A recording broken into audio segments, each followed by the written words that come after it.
নমস্কার, বাংলা নোটস চ্যানেলে সবাইকে স্বাগতম জানাই।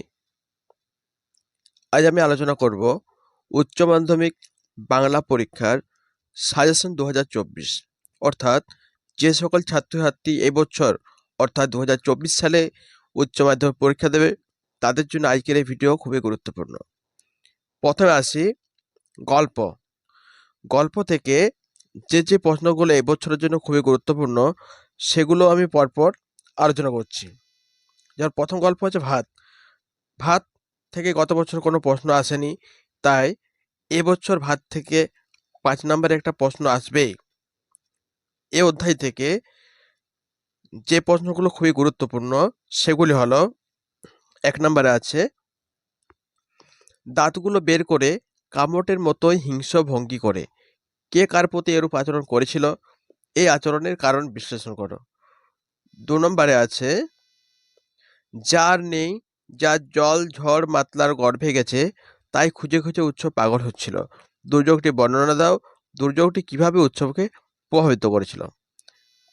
3 নম্বরে আছে, বাদার ভাত খেলে তবে তো সে আসল বাদাটার খোঁজ পেয়ে যাবে একদিন, বাদা কাকে বলে, উদ্দিষ্ট ব্যক্তির এরকম মনে হওয়ার কারণ কি।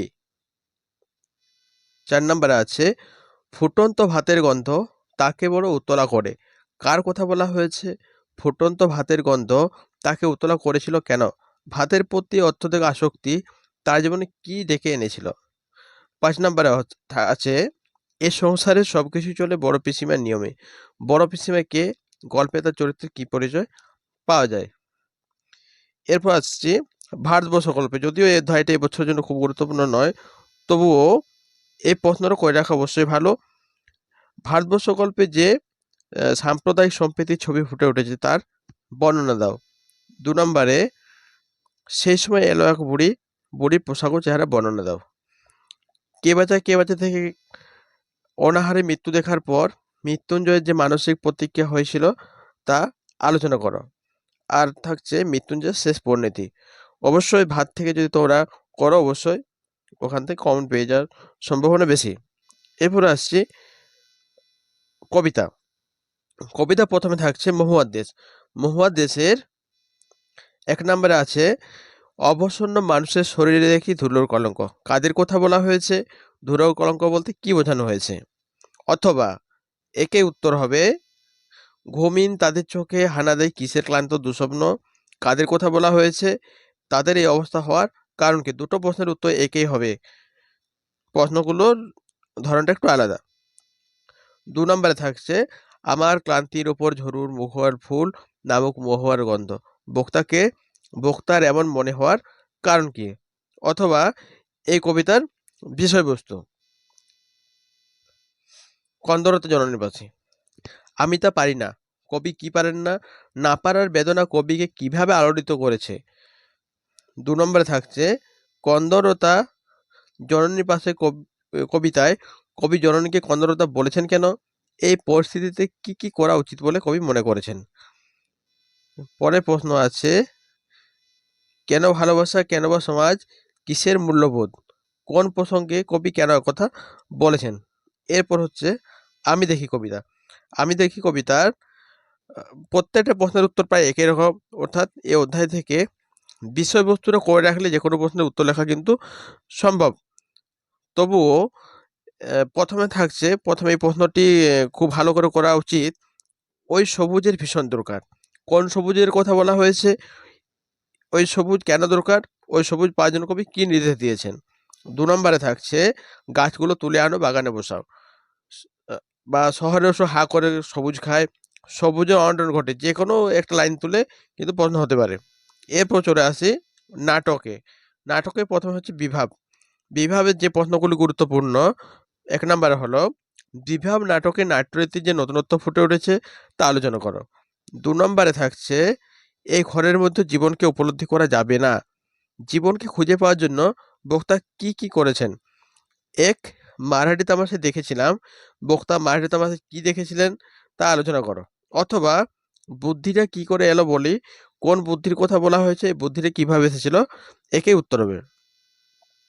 4 নম্বর প্রশ্ন হচ্ছে, আমাদের মনে হয় এর নাম হওয়া উচিত অভাব নাটক। অভাবে চিত্ত বিভাব নাটকে যেভাবে প্রকাশিত হয়েছে তা আলোচনা করো। নানা রঙের দিন, রজনীকান্তের চরিত্র, শিল্পকে যে মানুষ ভালোবেসেছে তার বার্ধক্য নয়, এই লাইনটি তুলে যে কোনো প্রশ্ন। নানা রঙের দিন নাটকের মঞ্চসজ্জা বা নামকরণ। আরেকটা প্রশ্ন হচ্ছে, যারা বলে নাট্যাভিনয় একটি পবিত্র শিল্প তারা আসল কথা, কে কেন একথা বলেছে। ভাষাতত্ত্ব থেকে যে প্রশ্নগুলি খুবই গুরুত্বপূর্ণ, সেটা 1 নম্বরে থাকছে শব্দার্থ পরিবর্তনের 2টি কারণ এবং ধারা। তারপর হচ্ছে গঠনগত ও অর্থগতভাবে বাক্যের শ্রেণীবিভাগ। তবে এখানে গঠনগতভাবে বাক্য শ্রেণীবিভাগটা বেশি গুরুত্বপূর্ণ। তারপর করবে রূপমূল কাকে বলে, স্বাধীন ও পরাধীন রূপমূল বলতে কি বোঝো। তারপর থাকছে গুচ্ছধ্বনি ও যুক্তধ্বনি পরিচয় দাও। এবং পরের যেগুলো আছে, অবিভাজ্য ধ্বনি কাকে বলে, বিভাজ্য ধ্বনি কাকে বলে, 2টি বিভাজ্য ধ্বনি বা 2টি অবিভাজ্য ধ্বনি পরিচয় দাও। ফলিত ভাষাবিজ্ঞান কাকে বলে, কয়টি শাখার যে কোনো একটি শাখার বর্ণনা দাও। আর ভাষাবিজ্ঞানের শাখাগুলি কি কি, যে কোনো একটি শাখার বর্ণনা দাও। ভাষাতত্ত্ব থেকে মোটামুটি এই প্রশ্নগুলো করলে আশা করছি কমন পেয়ে যাবে। এরপর হচ্ছে ভারতীয় গল্প। ভারতীয় গল্প আছে শুধুমাত্র অলৌকিক। আমরা জানি যে গত বছর কিন্তু এই ট্রেন থামানোর ঘটনা বা চোখের জলটা তাদের জন্য, বা অবাক বিভোর, এই প্রশ্ন থেকে কিন্তু কোনো প্রশ্ন আসেনি। তাই এখান থেকে এবছর খুবই এই জায়গাটা খুব গুরুত্বপূর্ণ। তো এখান থেকে যে ধরনের প্রশ্ন হতে পারে, চোখের জলটা তাদের জন্য, বক্তা কাদের জন্য কেন চোখের জল উৎসর্গ করেছিলেন, অথবা অবাক বিহ্বলভাবে বসেছে বক্তার কেন এই উপলব্ধি। তাছাড়া অলৌকিক গল্পে হাত দিয়ে পাথরের চাই থামানোর ঘটনাটি প্রথমে কোথাও বিশ্বাস না করলেও পরে কিভাবে ঘটনাটি বিশ্বাসযোগ্য হয়ে উঠল। 3 নম্বরে গল্পটা আমাদের স্কুলে শোনানো হলো, গল্পটা নিজের ভাষায় লেখো। যদিও এটা গত বছর পড়ে গেছে, এবছরের জন্য গুরুত্বপূর্ণ নয়, তো করে রাখা ভালো, অবশ্যই সহজ আছে এখান থেকে। এরপর হচ্ছে পড়তে জানে এমন এক মজুরের প্রশ্ন, জয় জয়সবের ভোজ বানাতো কারা, কোন প্রসঙ্গে কেন এই উক্তি আলোচনা করো। 2 নম্বরে হচ্ছে রাজারা কি পাথর ঘাড়ে করে আনতো, কোন প্রসঙ্গে কেন এই উক্তি আলোচনা করো। এই কবিতার বিষয়বস্তু, এই কবিতার লাইন তুলে যে কোনো প্রশ্ন দিলেই কিন্তু উত্তরটা অনেকটা একই রকমই হয়। এরপর হচ্ছে আমার বাংলা। আমার বাংলা থেকে হাত বাড়াও যে গল্প বা প্রবন্ধ আছে, সেটা এবছরের জন্য খুবই গুরুত্বপূর্ণ। এখান থেকে মোটামুটি এই প্রশ্নগুলি করলেই আমার বাংলা থেকে কমন পেয়ে যাবে। তোমরা হাত বাড়াও, তাকে সাহায্য করো, লেখক কাকে কেন সাহায্য করতে বলেছেন, অথবা সরু লিকলিকে আঙ্গুল দিয়ে সেই সব খুনিদের সে শনাক্ত করছে। সেই সব খুনিদের বলতে লেখক কাদের বুঝিয়েছেন, সে কিভাবে শনাক্ত করছে। অথবা কিন্তু আজও সেই 2টি জ্বলন্ত চোখ আমাকে থেকে থেকে পাগল করে তোলে, কেন কথা বলা হয়েছে। মেঘের গায়ে জেলখানা। মেঘের গায়ে জেলখানা রচনার বিভিন্ন প্রকার শাস্তির বর্ণনা দাও, অথবা জেলখানা বর্ণনা। 2 নম্বরে থাকছে সাধুচরণ জীবনকাহিনী এবং মোস্তাফা জীবন কাহিনী করে রাখতে পারো।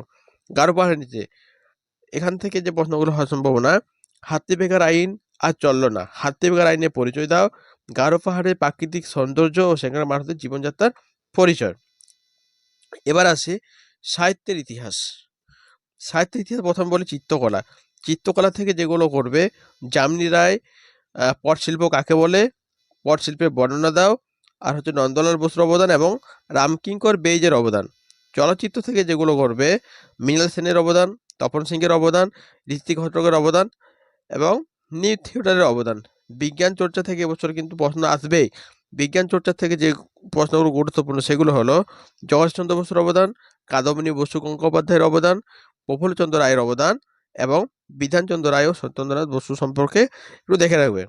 খেলাধুলা থেকে যেগুলো এবছরের জন্য খুবই গুরুত্বপূর্ণ, রামায়ণের কাহিনী অনুসারে দাবা খেলার স্রষ্টাকে, এই খেলায় বাঙালির অবদান, ফুটবলের আইএফএ শিল্ড জয়, এই জয় কিভাবে জাতীয়তাবাদী আন্দোলনকে উজ্জীবিত করেছিল, এবং আন্তর্জাতিক স্তরে সুনাম অর্জন করেছেন এমন একজন বাঙালি খেলোয়াড়ের পরিচয় দাও। সার্কাস থেকে সার্কাসে বাঙালির অবদান। এবার হচ্ছে গান। গান থেকে যে অংশগুলো খুব গুরুত্বপূর্ণ সেগুলো হলো কাজী নজরুল ইসলামের অবদান, লোকসঙ্গীত কাকে বলে, 2টি লোকসঙ্গীতের পরিচয় দাও, এবং অতুল প্রসাদ সেনের অবদান। এবং প্রবন্ধ বা জীবনী থেকে এবছরের জন্য যেগুলো খুব গুরুত্বপূর্ণ সেগুলো হলো